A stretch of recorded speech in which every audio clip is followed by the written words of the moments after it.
Pardonnez-moi de vous donner ceci au cas où vous êtes des habitués du sacrement du pardon, mais ça fait toujours du bien d'avoir un petit rafraîchissement. Je vous laisse un petit feuillet. Pourquoi je suis frappé de voir que les gens se sont tellement éloignés de ce sacrement qu'ils ne savent même plus qu'il y a certains péchés, c'est des péchés. Il faut nommer les choses. Donc voilà. Et on en parlera cet après-midi, si vous le voulez.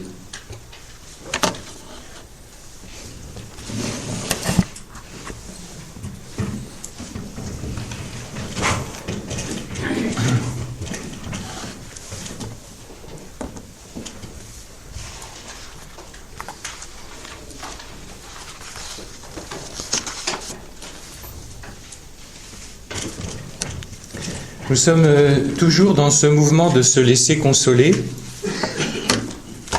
se laisser visiter. Pour cela, nous avons envisagé 3 lieux à désensabler: relation à moi, à Dieu, à l'autre. Et dans ce dernier thème, pour se laisser consoler, je vous propose d'accueillir Marie, Mère de Miséricorde.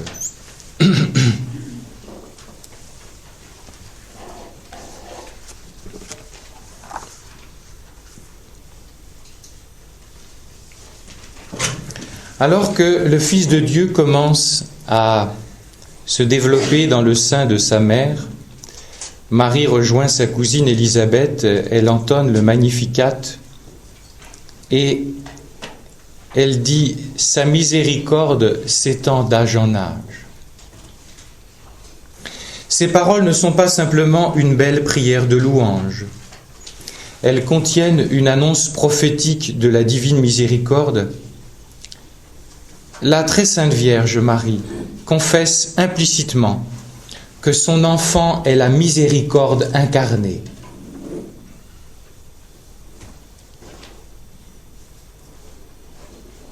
Et du fait de sa maternité divine, elle laisse entrevoir, à travers ce chant, ce cri de louange, Marie laisse entrevoir qu'elle est fille de la miséricorde et mère de la miséricorde.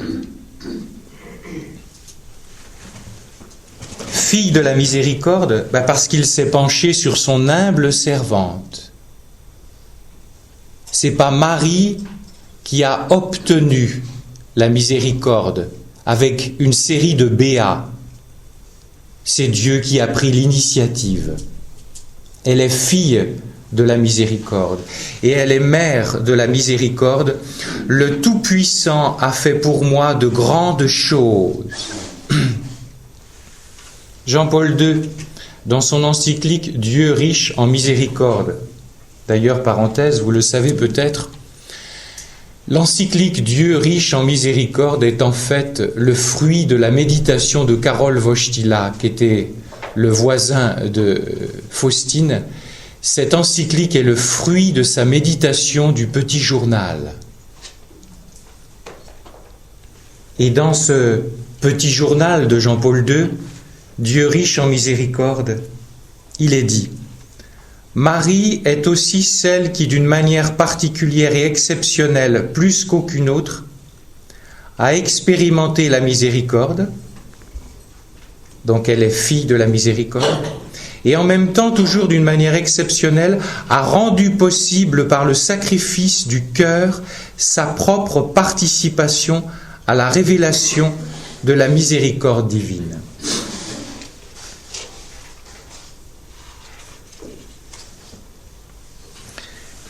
Quand vous sortirez, vous pouvez vous détourner sans vous faire de torticolis. C'est très fort pour les foyers de charité. Marie médiatrice que Pia, je pense que ça doit être elle, qui a dû mettre ça en beau tableau avec des tissus. Vous savez, c'est la réplique du tableau que le père Finet a rapporté à Marthe. Marie médiatrice de toute grâce. Et donc, pourquoi parler de Marie ? Tu veux la miséricorde ? Marie est médiatrice de la grâce.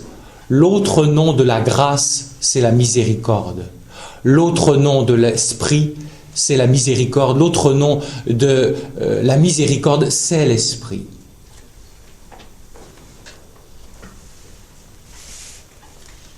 Et pourquoi passer par elle? On va le voir, c'est voulu par Dieu et c'est beaucoup plus rapide que d'aller à Dieu directement. Tu peux l'ignorer, tu peux le mépriser, mais c'est ainsi. Tout d'abord, Marie est fille de la miséricorde.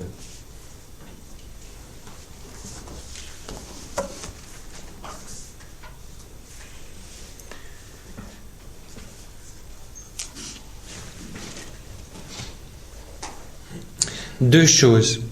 L'être immaculé de Marie est une pure grâce de la miséricorde. Deuxièmement, la maternité divine est une pure grâce de la miséricorde. C'est pas Marie qui a obtenu par ses vertus d'être immaculée. C'est Dieu qui a choisi, entre guillemets, de la concevoir immaculée. Et Marie n'a pas fait un casting de future mère du Verbe. C'est pas comme à la Starac.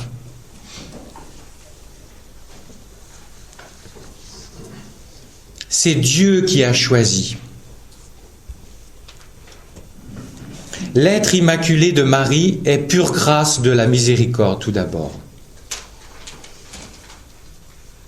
Le fait que la très sainte Vierge soit immaculée ne fait pas d'elle un électron libre, un VRP travaillant à son compte, un free, en freeland. Non, elle a été sauvée. Elle a été sauvée par la croix comme nous, simplement elle, c'est avant l'heure. Parce que Dieu, au niveau du timing, ça ne le gêne pas trop. Il peut faire des trucs avant et après. D'ailleurs, parenthèse, si vous avez des choses que vous avez ratées dans votre vie, tout particulièrement la fibre éducative de mère, de père. Tout à l'heure, on va aller à la messe. Vous savez que c'est une machine à remonter le temps, la messe, pardonnez-moi l'expression. Ce qui veut dire que ce que tu as raté, ou que tu vois, par exemple, des blessures chez tes enfants, et tu dis c'est ma faute, parce que ceci, cela, trempe-les dans le sang de Jésus tout à l'heure. Car Dieu peut réparer ce que toi t'as raté. Mais il va falloir que tu sois suffisamment humble pour te déposséder de tes ratés. C'est pas facile. Et donc, voilà, on y est en plein dedans, hein, c'est le plein sujet, c'est que à la croix, alors que Marie est née avant et que la croix et la résurrection arrivent après, eh bien, ça se fait par anticipation. Marie n'échappe pas au plan de salut de Dieu. Elle a été sauvée comme nous, mais par anticipation. Les catéchismes des évêques français. Elle appartient pleinement au peuple des rachetés, elle est la première des rachetés. Par rapport à la rédemption, elle est du même côté que nous. Au cours d'une séance de catéchisme, un enfant qui était très éveillé, et il était question de la Vierge Marie, de l'Immaculée, tout ça, ce qu'on vient de dire, et il dit, c'est pas possible puisque la Vierge Marie est arrivée avant Jésus. Éveillez le petit, hein. Voilà, Dieu, il n'a pas le bras trop court, dirait le livre des Nombres. Marie a été sauvée vraiment par anticipation.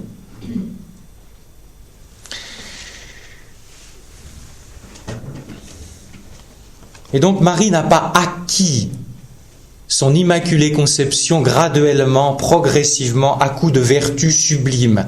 Ça lui a été donné d'emblée. Mais vous allez me dire, alors elle n'est pas libre? Qu'est-ce que c'est pour vous la liberté? Si pour vous, la liberté, c'est la capacité de choisir entre le bien et le mal, vous avez une conception bien courte de la liberté. Ça s'appelle le libre arbitre. Si vous voulez vous représenter la liberté comme une fusée, ce n'est que le premier étage. Le deuxième étage, c'est la tête chercheuse. La liberté, c'est choisir le meilleur. Et Marie, étant donné qu'elle est immaculée, elle n'a pas des cataractes sur les yeux, et donc elle voit très clair, et donc elle n'est pas bête, elle choisit le bonheur, et donc elle choisit jamais le péché, voilà. Mais pour nous, choisir le péché, c'est la liberté. Non, c'est une blessure de la liberté, exercée par le libre arbitre.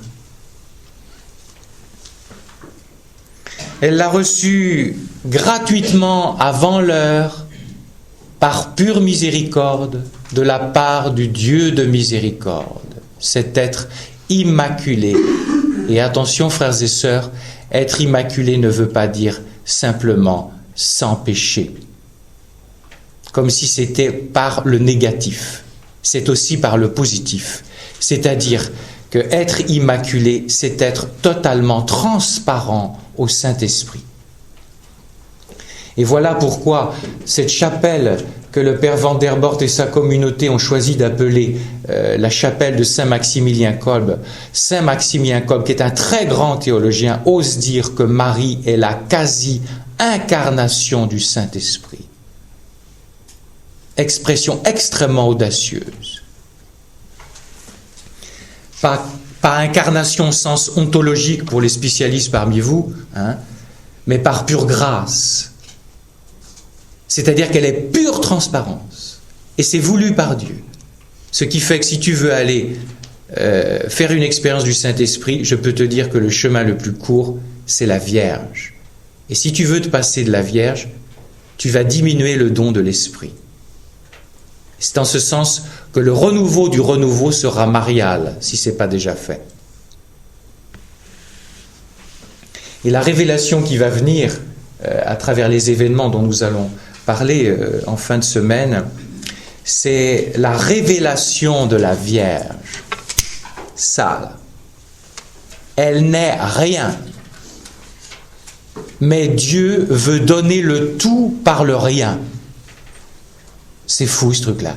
Mais ça se comprend, car Dieu est l'humilité suprême. Et il aime se cacher derrière ce qu'il y a de plus petit. Et la Vierge est ce qu'il y a de plus petit. La maternité divine de Marie est pure grâce de la miséricorde.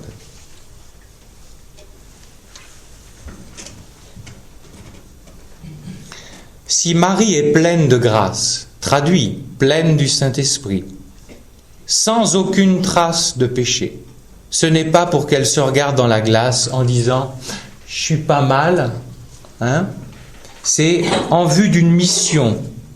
C'est pareil pour les enfants de Dieu, quand ils reçoivent des dons ou des charismes, ce n'est pas pour qu'ils s'enorgueillissent. C'est pour une mission, c'est pour le peuple, c'est pour les autres. Et ceci est gratuit de la part de Dieu. Elle est mère du Fils de Dieu et des fils adoptifs de Dieu. Moi. Et jusqu'à la fin du monde, elle est la mère de Ben Laden. Voilà. Elle est la mère de Martin Luther. Elle est la mère d'Hitler. Vous avez prié pour Kadhafi l'autre jour. Il faut prier la divine miséricorde. Je faisais jamais ça avant, moi. Je me dis, oh, Madame Jésus, tu t'arranges. Quand il est mort, j'ai su ça un peu en retard. J'ai dit par sa douloureuse, dire qu'il voit Jésus, lui aussi. Il voit la Vierge. Il a besoin.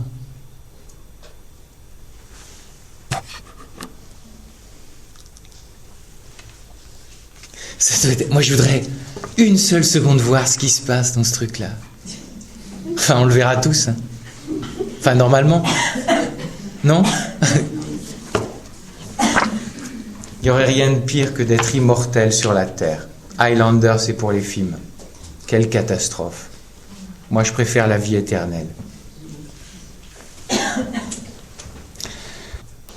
Elle est mère du Fils de Dieu, et c'est par pure miséricorde. Je le disais, la Vierge Marie n'a pas reçu la grâce d'être immaculée pour mieux se contempler. C'est en vue d'une mission, du fait qu'elle allait mettre au monde l'être immaculé. Dieu est sans péché. Et les histoires de films comme quoi le Seigneur Jésus aurait une expérience amoureuse avec Marie-Madeleine, c'est une pure projection des cinéastes en question qui, ça les arrangerait bien, parce que pour parler très simple, ou non, je ne vais pas le dire quand même, voilà, ça les arrangerait bien si Dieu vivait la même vie de pourriture qu'ils vivent, quoi. Hein, ça les cautionnerait. Le Seigneur est immaculé. Et il fallait un vase immaculé pour recevoir cette fleur. Cardinal Suenens, cette exemption du péché originel propre à Marie est due exclusivement à sa qualité de mère de Dieu. Ce titre est incommunicable et cette gloire ne peut pas être partagée. Marie a quelque chose d'absolument unique. Unique. Pour elle, Dieu a suspendu par miracle la contagion héréditaire de la faute originelle, et cela par égard pour celui qui devait naître d'elle. Pour que tu reçoives le Dieu immaculé, il fallait un canal immaculé, sinon tu aurais été contaminé.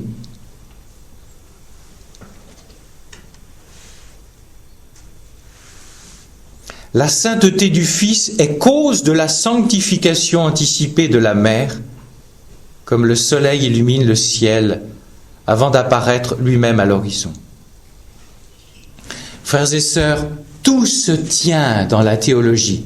Si vous voulez hurler avec les loups, c'est-à-dire du genre oh, la conception virginale, tous ces trucs-là, c'est digne du 19e, des soupçons sur la sexualité, mais t'as rien compris, mon pauvre. Si tu voyais un seul instant la vérité de ce qu'est la Vierge, si tu la voyais, je peux te dire que tu comprendrais tout de suite. T'oserais pas ce genre de blasphème avec ce monde qui blasphème. Je me rappelle toujours de cette femme, jeune femme que j'ai accompagnée et qui est devenue carmélite. Et elle vivait dans le monde, elle aimait beaucoup les voyages, elle avait arrêté de pratiquer et elle se disait, mais qu'est-ce que c'est que ces histoires de conception virginale de la Vierge? N'importe quoi. Ça, c'est des histoires de cardinaux qui connaissent rien au sexe, enfin, ces trucs-là qu'on entend, et que malheureusement, vous finissez par adopter. Si c'est pas vous, c'est d'autres. Et ce qui est très beau, c'est qu'elle m'a dit, cette jeune femme, elle s'est convertie avec son père un jour de messe de Pâques pour aller faire plaisir à maman. Et il y avait un prêtre qui est devenu évêque, qui est mort depuis, et qui était assez possédé par le bon Dieu, qui a été un canal de la grâce pour la conversion de ces deux personnes dans la messe de Pâques. Et elle me dit après, vous savez, quand on a rencontré Jésus, c'est curieux, toutes mes questions sur ces trucs qu'on se pose, ça tombe, vous les comprenez. Moi, ce qui m'inquiète, je vais vous dire une chose. Tout est lié, les gens qui, dans l'Église, moi c'est pas à l'extérieur de l'Église que ça m'inquiète. Je suis comme Benoît XVI, si je puis me permettre la comparaison.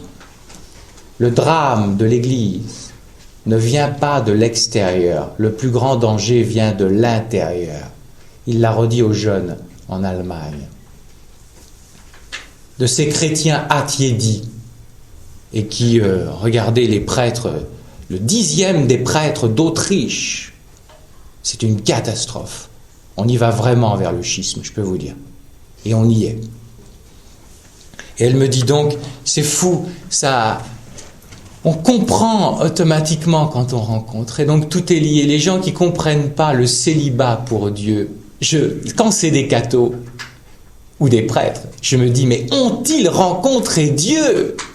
Et quand je dis ça, c'est pas au détriment du mariage.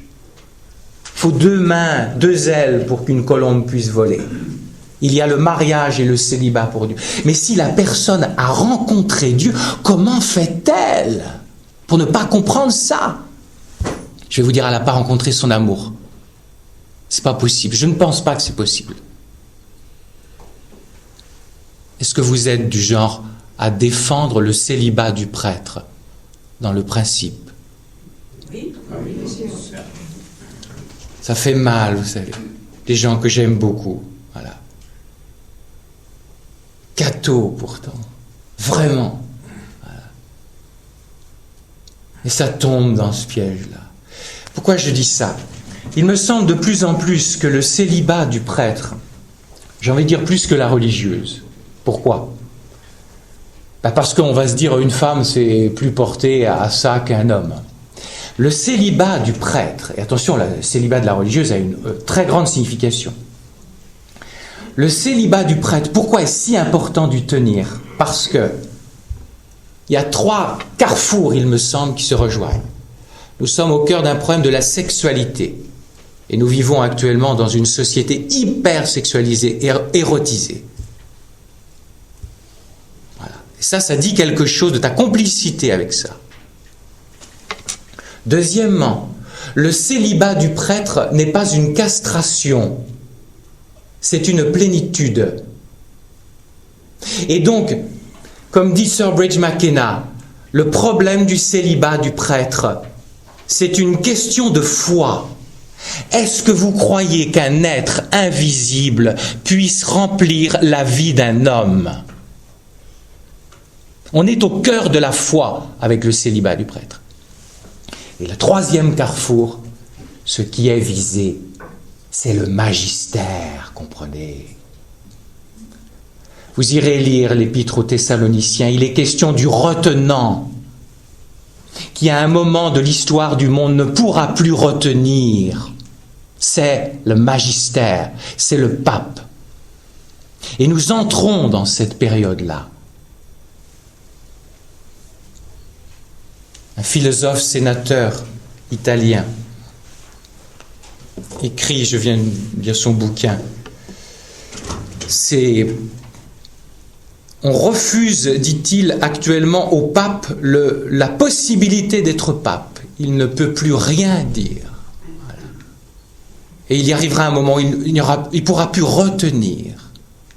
Mais vous inquiétez pas, ce sera les événements qui viendront, ce sera merveilleux. Moi j'attends ça, j'en ai un peu marre d'attendre.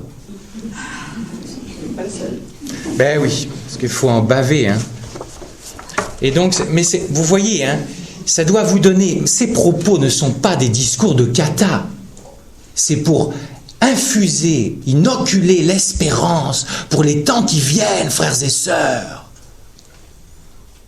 Le Seigneur le dit dans ses mystiques, dans ces apparitions de la Vierge. Si vous êtes collé au cœur de la Vierge, vous n'aurez pas peur de tous ces trucs-là. Vous ne serez pas en train de rechercher ces derniers scénarios catastrophes à la mode. Vous vivrez unis et la Vierge vous donnera la liberté. Mais je crois qu'il est impossible d'avoir cette liberté de l'Esprit Saint si on ne nomme pas les choses aujourd'hui de la crise. Car cela veut dire qu'on fait l'autruche. Et quand on fait l'autruche, on se place sous l'esprit du monde. Et quand on se place sous l'esprit du monde, l'esprit ne peut pas venir. Je les comprends à mes dépens parce que je ne suis pas un homme qui n'aime dire la vérité, parce que toute ma vie j'ai voulu être aimé. Et donc la personne qui m'a éduqué à vivre dans le Saint-Esprit, Père Joël, si vous ne voulez pas dire la vérité, il se retirera. Parce qu'il est l'esprit de vérité. Le problème, je clôture, du célibat du prêtre, c'était une parenthèse, n'est pas anodin. M'entendez? C'est à la jonction de 3 carrefours, ou d'un carrefour de 3 pistes, si vous préférez. Et je peux te dire que la manière dont tu te positionnes par rapport à ça, ça fait une échographie de ta foi.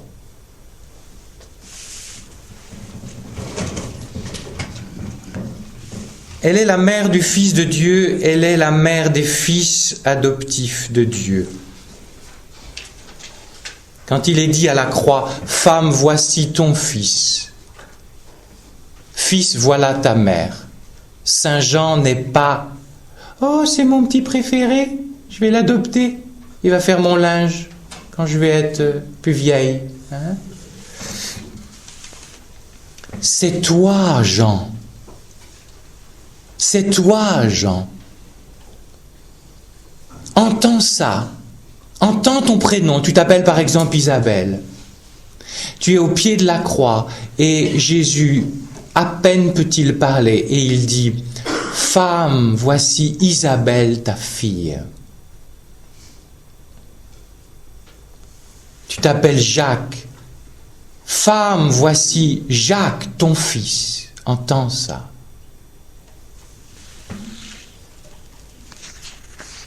Et donc Marie a une mission par pure grâce de la miséricorde d'enfanter les hommes à la vie même du ressuscité. Ce n'est pas rien.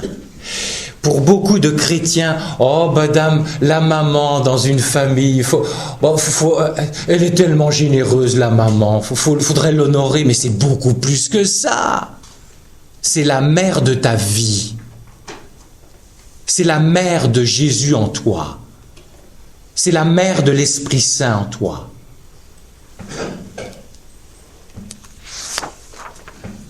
Maintenant, avançons. Marie est mère de la divine miséricorde.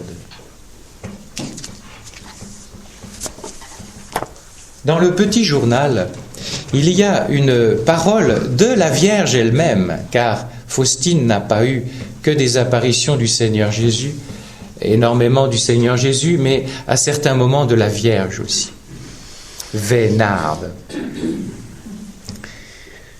En même temps, vous savez ce que dit le père, le fondateur d'Ourscan. Dites-moi son nom, j'ai un trou. Édouard Lamy. Super, merci Père Lamar. Le père Édouard Lamy, c'est un... Mais rien pour attirer le client, le prêtre. Mais rien physiquement, je peux vous dire. Il a un physique, mais pas du tout attrayant. Un pauvre gars, il voit pas clair tout ça. Mais Marie a une attirance parce qu'il est très pauvre. Et il se passe des miracles extraordinaires. Et il dit... Parce qu'il a vécu beaucoup la croix. Lui, les apparitions de la Vierge, j'en avais tripoté. Hein. Et alors, il disait, vous savez, moi je saurais que la Vierge Marie est derrière. Hein. Quand je vois ce qu'il faut payer, je lui dirais surtout rentre pas. Et donc, quand voir la Vierge, j'ai croisé l'autre jour quelqu'un qui a vu la Vierge. Hein. J'étais dans une abbaye et j'ai vu je l'avais déjà vue personnellement, mais là je l'ai revue par hasard. Je pensais qu'elle était plus de ce monde ou très fatiguée. La voyante à côté de chez elle, là, vous voyez. Hein. Redites-moi, excusez-moi. Très bien, merci Père. Mademoiselle Bouchard. Jacqueline. Et Jacqueline Bouchard, quand on voit la Vierge... Pardon.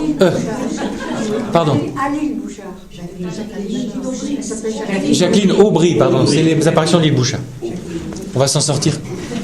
Ça fait du bien quand on est plusieurs, on trouve la vérité. Et alors donc, Jacqueline Aubry, j'ai eu la grâce de la voir personnellement et ça fait drôle. Hein.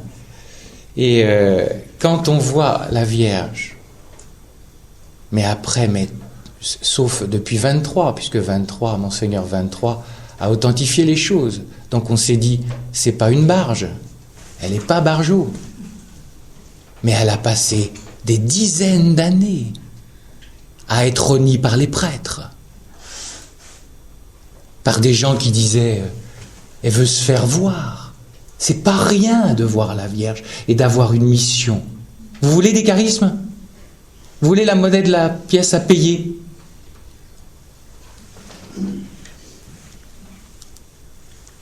Donc j'y reviens. Au numéro 449, la Vierge dit en 2 mots qu'elle est fille et mère de la miséricorde, avec des mots à elle. Je suis une mère pour vous par l'insondable miséricorde de Dieu. Fille et mère. C'est pas une fille-mère. Hein. C'est une élection en vue d'une mission. C'est-à-dire que Marie a reçu des privilèges.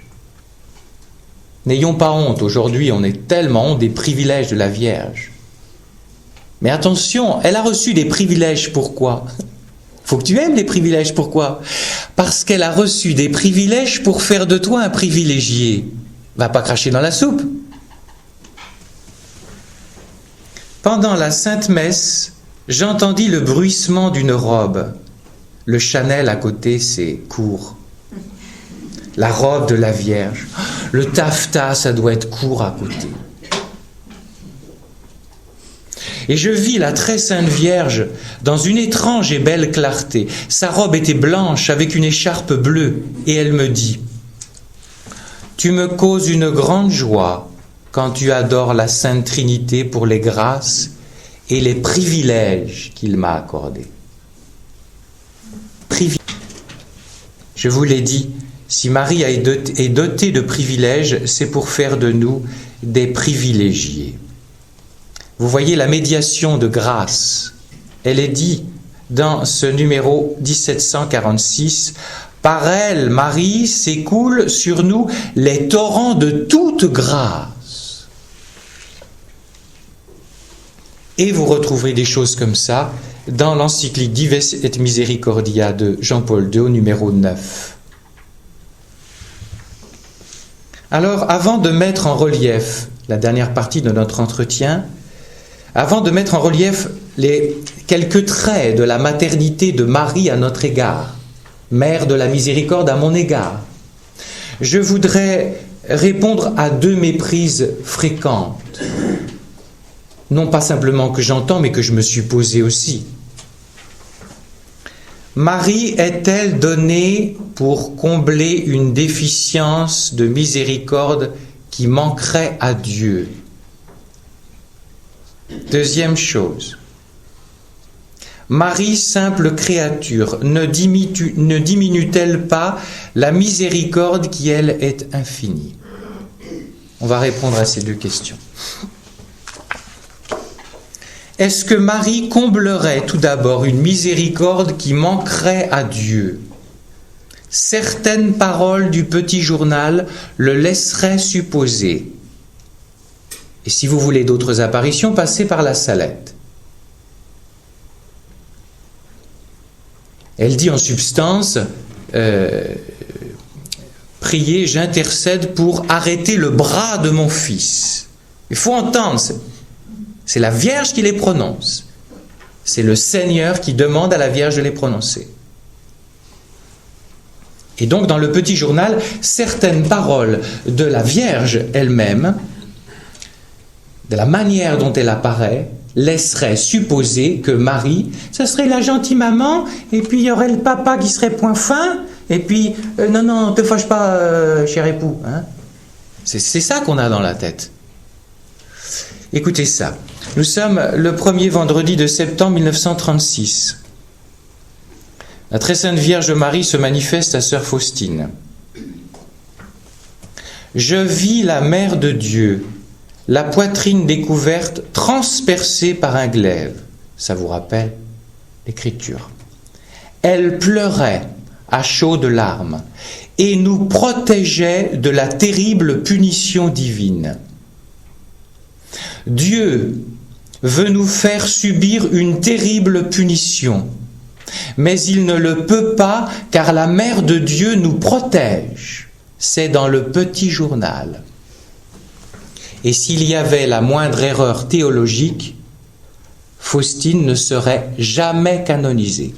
Car je peux vous dire que c'est épluché. Et c'est pour ça, pas à cause de ça, que ça a été mis de côté et rejeté pendant un moment, mais pas à cause de ça. Parce que je vais vous dire, c'est le même discours que la Salette a été reconnue officiellement. Mais nous ne voulons pas entendre ces paroles-là. Et moi le premier. Pendant longtemps, je disais, oh là là, qu'est-ce que c'est que ça ? Oh, ça doit être parce que c'est un langage du 19e. Et puis j'étais point très fin, et puis un peu janséniste à cette époque-là. Non, je suis désolé, c'est toujours actuel. Et on revient à notre thème, articulation, justice et miséricorde. Je voudrais essayer de répondre à ce qui peut paraître absolument abject. irrecevable. Aurions-nous affaire à un Dieu méchant dont la maman très douce aurait pour mission d'adoucir la colère et de retarder le jour de la punition? Avançons. On l'a déjà mentionné à plusieurs reprises, la justice divine n'est pas une détérioration de l'amour divin. Elle est une émanation de l'amour de Dieu. C'est pour purifier le monde du péché qui abîme l'homme que la divine miséricorde exerce la justice. Dieu ne prend absolument pas plaisir à punir l'homme, mais c'est l'homme qui, par son péché, oblige le Dieu de miséricorde à faire justice. Qu'est-ce que c'est? C'est « Stop, mon enfant, je vais arrêter parce que tu te fais trop mal avec ton péché. » Et donc vous voyez que la justice est une émanation de l'amour. La colère et la punition, c'est tout simplement « Stop au mal que tu te fais. » Et ceci, Jésus le fait par amour. Et il le fait, cette justice, il l'exerce dans l'amour.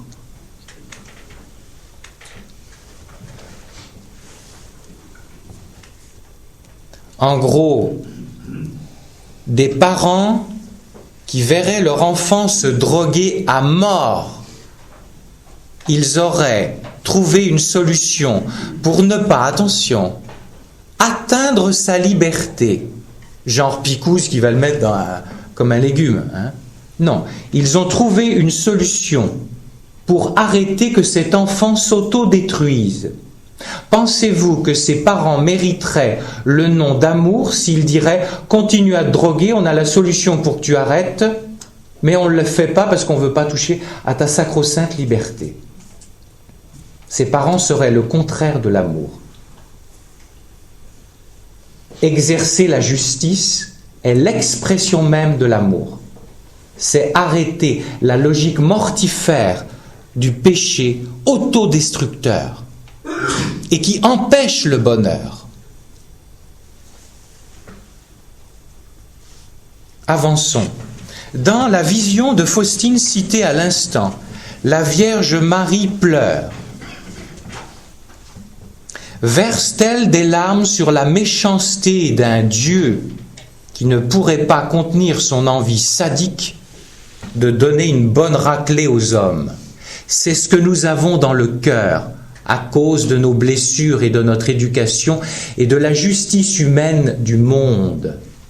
Vous avez vu, vous avez entendu ça parler à la radio ou à la télévision d'un jugement où un meurtrier, un voleur est condamné à la perpète dans un club med?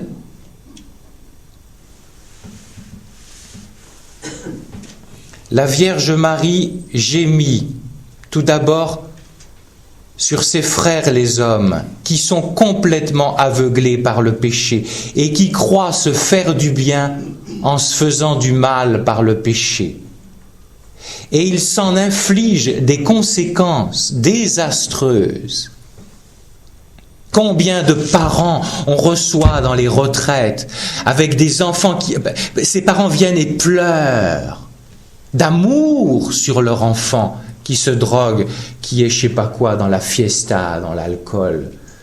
Voilà. Ces parents qui pleurent, ils aiment pas parce qu'ils pleurent, mais parce qu'ils aiment, ils pleurent. Et la Vierge Marie pleure parce qu'elle aime.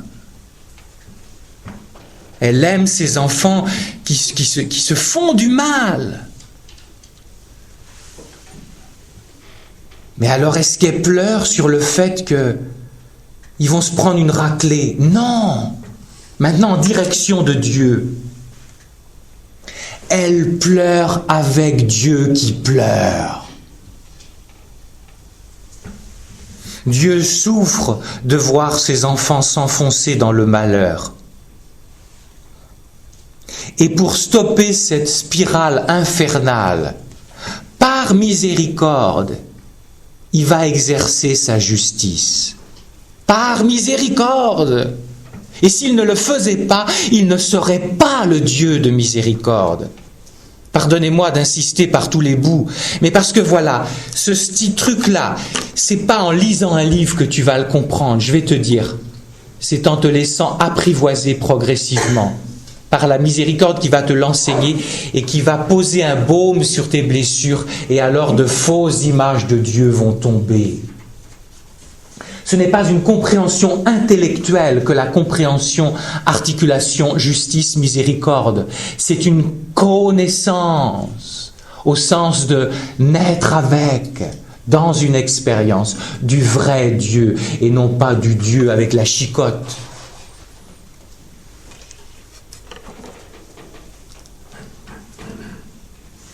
Je vais le redire quand nous allons parler du purgatoire, pour vous montrer, je trouve que dans ces quelques paroles, Jésus synthétise tout à propos de la justice et de la miséricorde. Faustine est emmenée un petit voyage sympa dans le purgatoire, gratos. Bon, super, il n'y a pas besoin de chauffage, hein, c'est super. Et alors, au sortir du purgatoire, Jésus dit... Tu vois, le purgatoire. Écoutez ça, parce que ça résume tout. Ma miséricorde ne le veut pas, mais ma justice l'exige. C'est parce que nous avons une vision du purgatoire qui est un enfer adouci que nous pensons des trucs comme ça.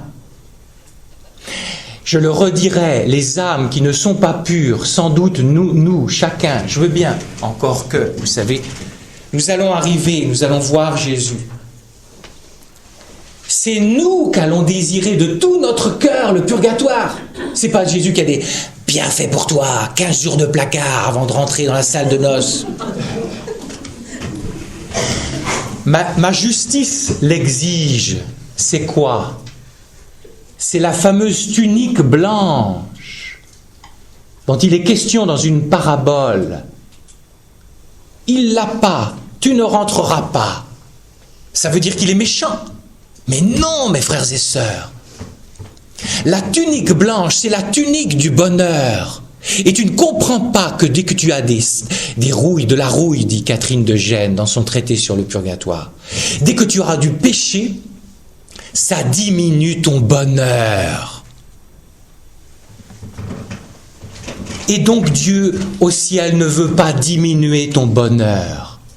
Et c'est comme du feu, de l'or, comme je l'ai dit, pur, qui s'approche de notre or trop pur, trop dur, je ne sais pas comment dire, hein, et qui va le faire fondre. Mais ça va être un creuset, je vais passer au creuset de l'or fondu.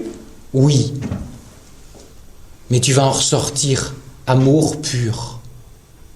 Et tu vas connaître une joie extraordinaire, celle à laquelle tu aspires. Et donc, si la justice ne s'exerçait pas, elle ne t'aimerait pas. Est-ce que c'est difficile hein, pour moi? Ça commence à rentrer un peu. Vous voyez, pas au sens où moi je saurais les choses et je serais le professeur. Mais vous voyez, c'est les histoires d'images blessées. Et moi, il m'a fallu qu'on m'enseigne 36 fois les choses. Pour que je commence à baisser un peu la garde de mon agressivité avec ce Dieu dont je ne supportais pas les paroles, de colère, de justice, etc. Il me semble, oui, que ça rentre chez vous, chez moi. Marie, toujours dans cette question-là, ne fait pas contrepoids de la colère divine, de la justice divine. Elle la manifeste.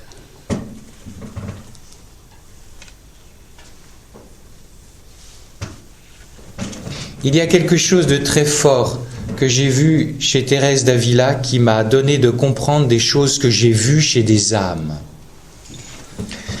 Je vous fais une parenthèse. La prière qui défait les nœuds.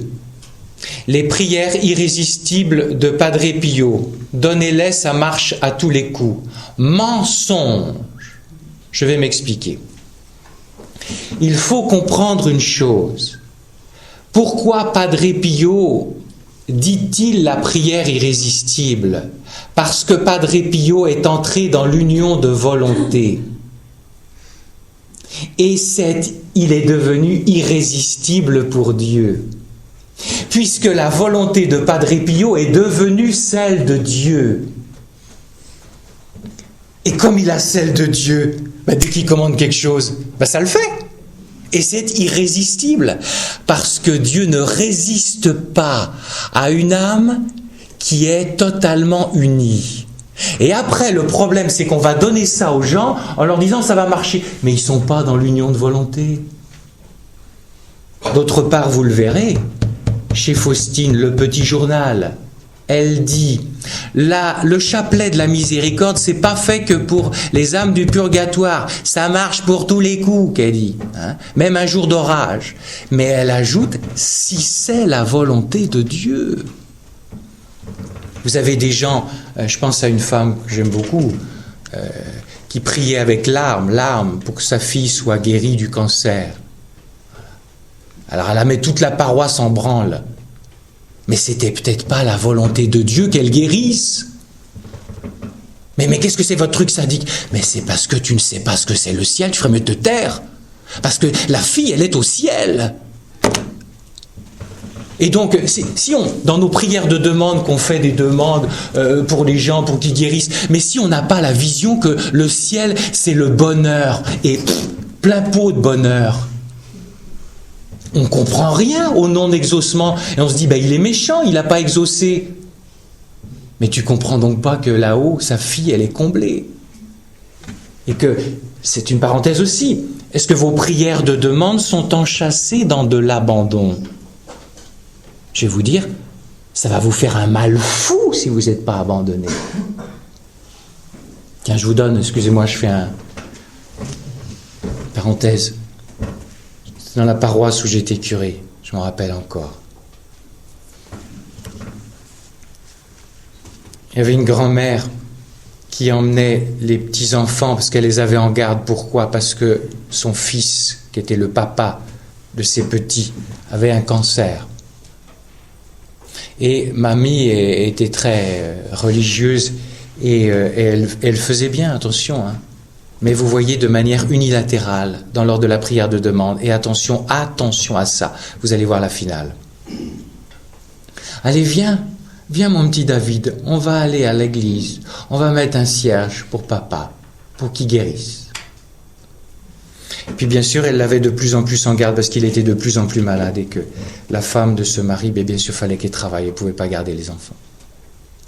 Et donc le petit, il a reçu cierge égale guérison papa, cierge égale demande de guérison, voilà. Et puis papa est mort. Et le petit David s'est retrouvé chez mamie des semaines après. Et puis elle dit à nouveau, viens, on va mettre un cierge pour papa. Non mamie, ça marche pas. Voilà. Et si dans nos catéchèses, on n'enseigne que la prière de demande et pas la prière de louange et d'abandon,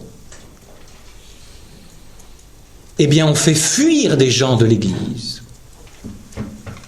Parce qu'ils prennent ça pour un distributeur à 100 balles, Dieu. Et quand tu n'as pas la canette de bière, tu te barres. C'est ça, dit avec d'autres mots.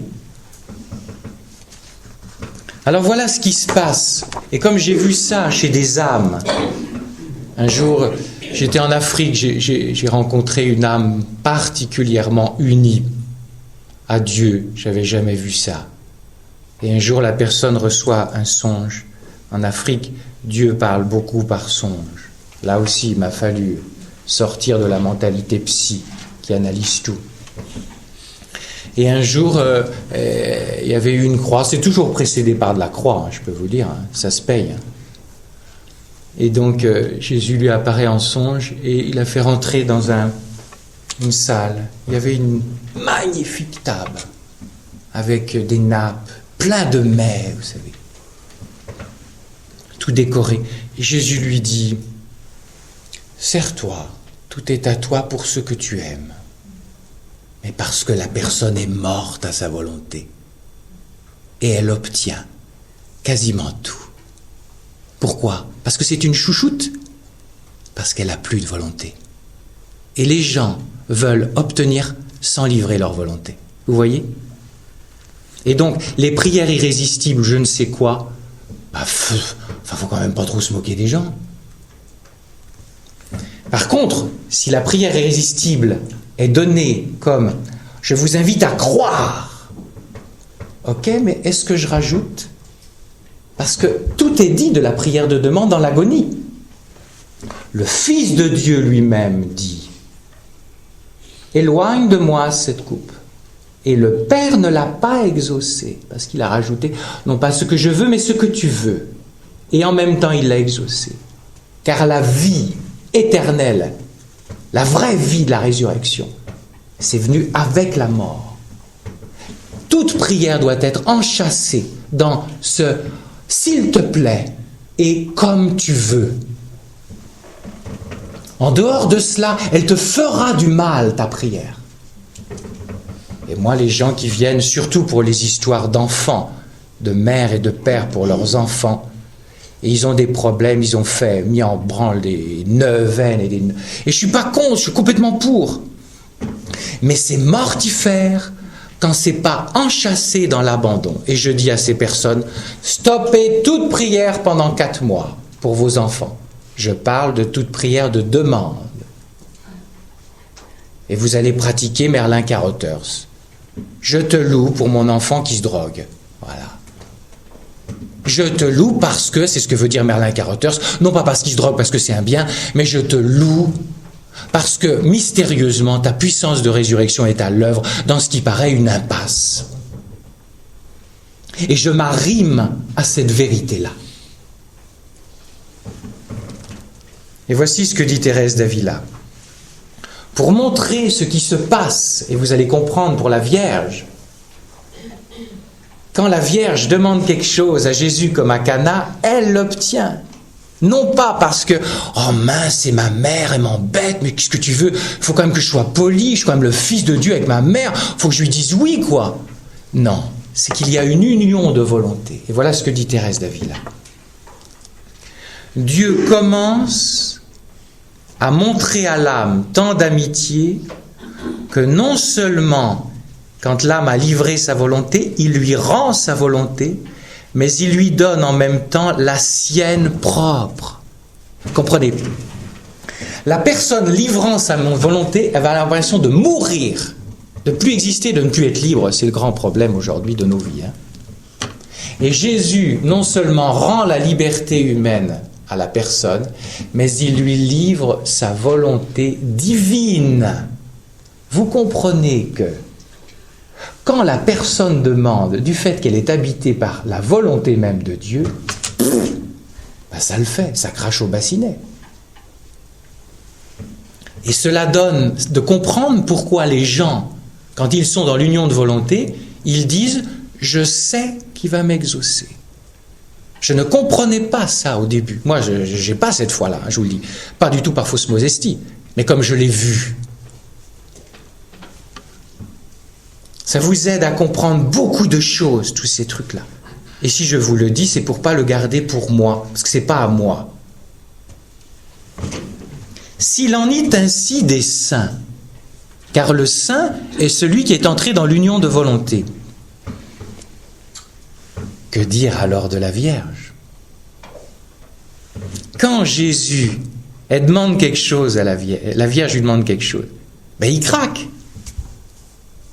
Parce qu'il y a son cœur dans son cœur. Quand Marie demande quelque chose, Dieu s'exauce lui-même. C'est pas mal, ça me vient ça. Hein? Il s'exauce lui-même. Ben oui.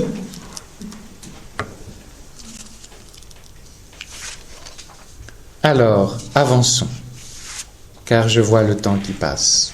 Quelques traits du cœur de Marie, Mère de Miséricorde. Vous l'avez bien en tête? Marie nous donnant la miséricorde. Marie comme canal privilégié pour te donner la plénitude de la miséricorde. Tout d'abord, Marie nous donne la vie divine. c'est-à-dire l'esprit, c'est-à-dire la miséricorde. Petit journal 1746. Par elle, comme par un pur cristal, ta miséricorde est passée jusqu'à nous. Par elle, l'homme est devenu agréable à Dieu. Par elle s'écoulent sur nous les torrents de toute grâce. Marie, deuxièmement, nous apprend la disponibilité à l'esprit.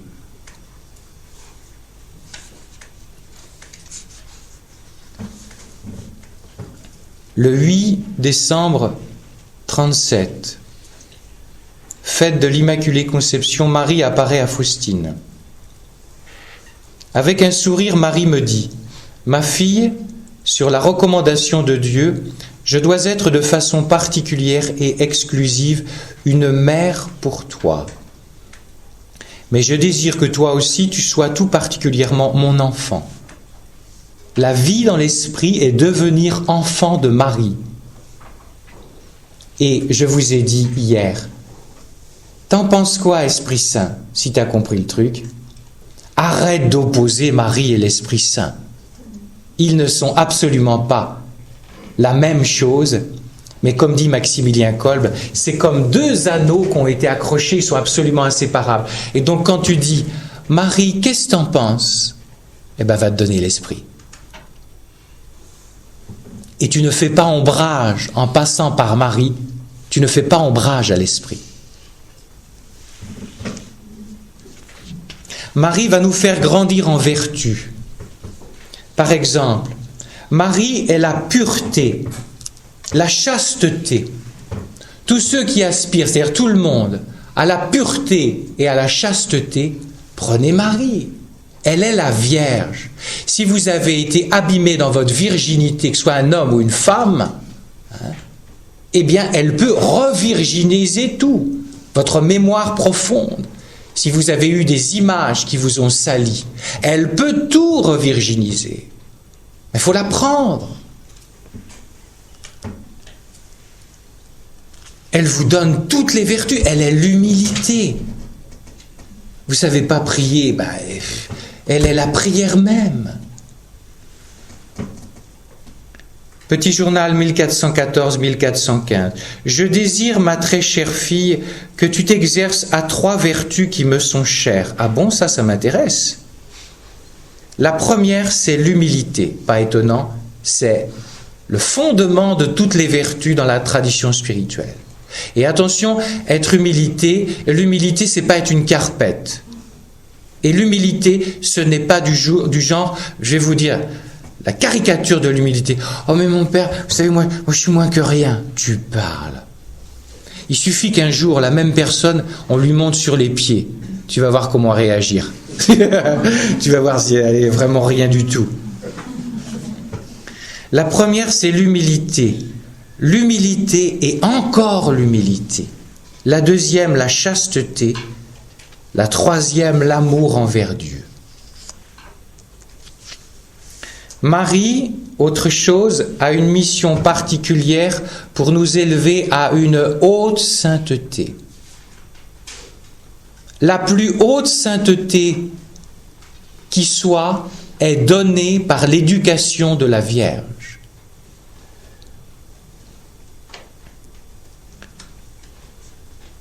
Passez par exemple par un Louis de Montfort, si cher au foyer de charité, puisque nous allons vivre la consécration vendredi. Le Très-Haut, avec sa Sainte Mère, doivent se former de grands saints qui surpasseront autant en sainteté la plupart des autres saints que les cèdres du Liban surpassent les petits arbrisseaux. Les saints des derniers temps seront formés par Marie. Et ce ne sera pas des gens qui viendront éventuellement de milieux très sélects. Ils pourront venir de milieux très bas-fonds, très abîmés, des pauvres.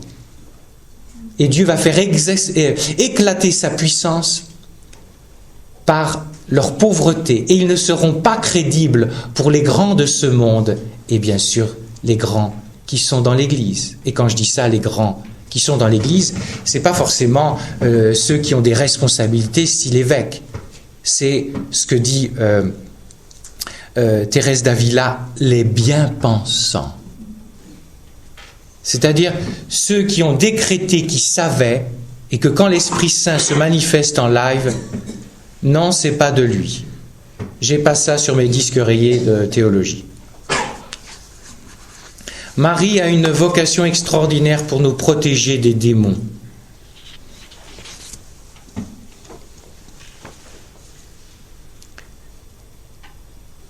L'ange gardien aussi est apparu à Faustine. Et là, on va avoir quelque chose avec l'ange gardien, et je le dis pour manifester à quel point si l'ange gardien protège du mauvais, eh bien la Vierge Marie a... Tiens, je vous livre une parole de Marthe. Quand Marthe était attaquée la nuit par le diable, elle avait très peur. C'était sa participation afin que des gens ne soient pas perdus dans l'enfer, participation pour la résurrection de prêtres, etc. Et donc elle souffrait d'angoisse, d'attaque, tout ça. Et elle disait, il suffit que la mer arrive. Si vous voyez la dégringolade de l'autre.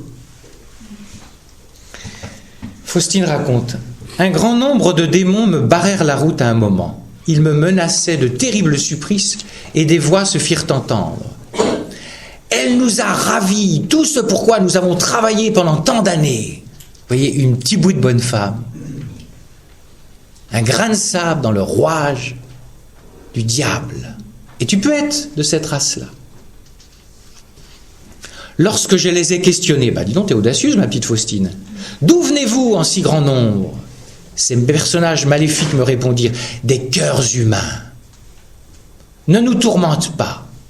Voyant leur haine terrible contre moi, j'ai appelé tout de suite mon ange gardien au secours et immédiatement, sa claire et rayonnante apparence se tint près de moi et il me dit « N'aie pas peur, épouse de mon Seigneur, sans sa permission, ces esprits ne te feront aucun mal. » Intéressant.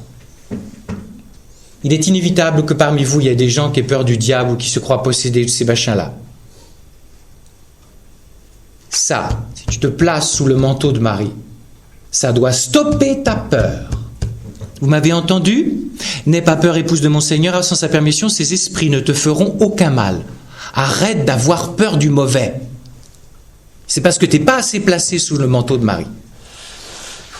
Quand on est placé sous le scapulaire de Marie, qu'est-ce que ça fait? Tu crois que je vois quelque chose, moi? Donc je ne le vois pas en face. Mais toi, tu veux sortir du scapulaire, parce que tu es curieuse. Marie apaise nos souffrances. Oh, comme nous avons besoin d'entendre ça, nous qui souffrons.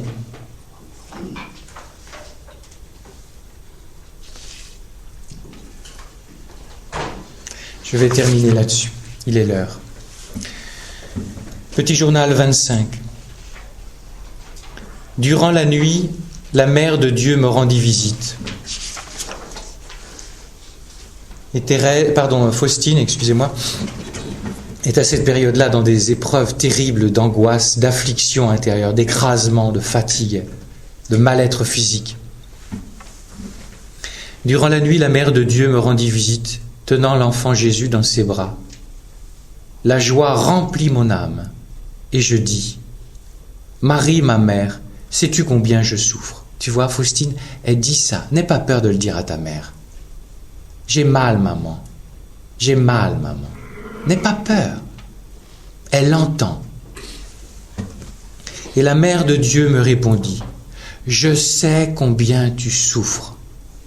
Essaie d'entendre ça aussi. Que la mère n'est pas une statue de marbre.